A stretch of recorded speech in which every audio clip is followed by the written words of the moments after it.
So the fourth pattern is be good. We are shifting our understanding of what the purpose of a corporation is. And this has actually been underway for about a decade now, but now it's accelerating. Traditionally, people thought that corporations existed to serve one master. And that goal was to maximize shareholder value. But increasingly, companies are realizing that if you only focus on shareholders, you create resistance to your growth, and then that actually diminishes shareholder value. A smarter strategy is one that benefits shareholders by also benefiting the community, employees, the environment, the world. When your growth is good for all stakeholders, that's the ultimate strategy, because then there is no competition. Everybody wants you to win. Let me be clear. I'm not saying only that it is good to be good. What I'm saying is even if your goal is purely profit maximization, purely value creation for your shareholders, the smart thing to do if you take a long-term perspective is to do good in the world. You no longer get to choose between profit and good. And now we're seeing successful companies really embracing this. My wife, for example, works at MasterCard, and she's more engaged at work now than she's been in for the last 15 years because their CEO has aligned the company behind the idea that it is a force for good in the world. Now, what he says is we're not a social enterprise. We're a for-profit enterprise. But by the way, our strategy is good for the world. You see, because we are driving for a world beyond cash. 90% of transactions in the world are still cash. We're going to convert those to digital transactions, and we'll capture our fair share of it. And that is how we will create value. But by the way, in a world beyond cash, a drug dealer is not going to sell drugs to your child and have that not be traceable. A world beyond cash creates accountability. It creates transparency. It creates a better world. And what does that do? That increases shareholder value because it engages customers, especially millennial customers and employees. There are more entrepreneurs that want to innovate on MasterCard's platform. Many of the fintech technologies that you may be familiar with are built on MasterCard's rails. It increases shareholder value. It creates strategic power.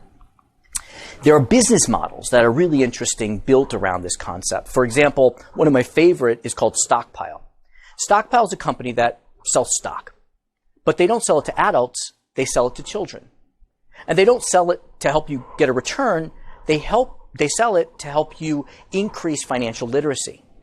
Now, I'm a second generation American. I didn't grow up with a lot of good kind of financial education from my parents. There was a time when I lived on food stamps.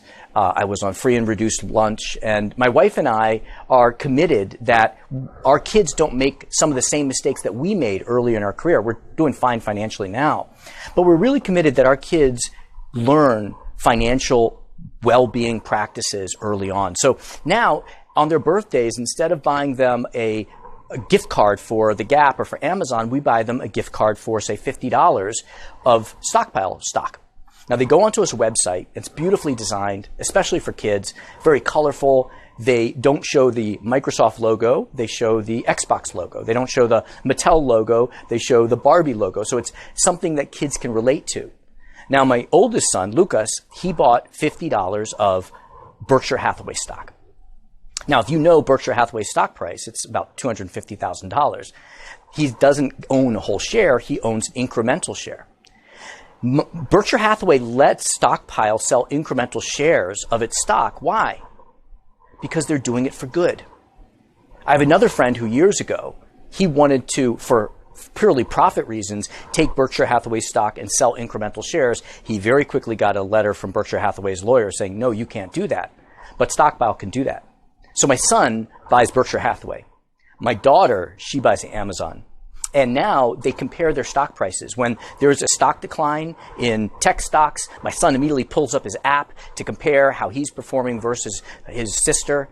And now we have conversations that are really rich, the kind of conversations that I wish that I had had with my parents when I was young. Here's a short video of my daughter explaining why she bought Amazon stock. What'd you invest in? Amazon. And the Amazon thing went up 91.67% higher. Wow. For how long? I don't know.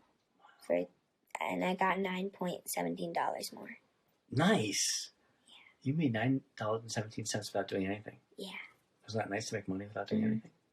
But look at how it goes. Wow. Why did you invest in Amazon?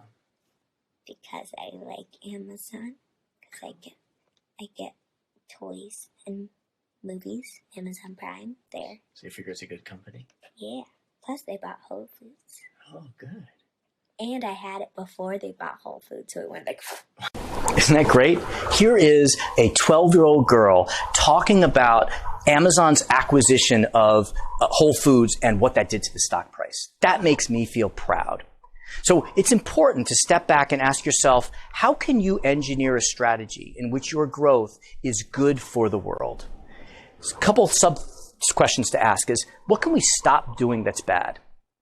What can we start doing that's good? How can we better align the good stuff we do behind our brand and purpose? And how can we better communicate the good that we do? For example, MasterCard didn't change its business model. It just more authentically communicated why its growth was good for the world.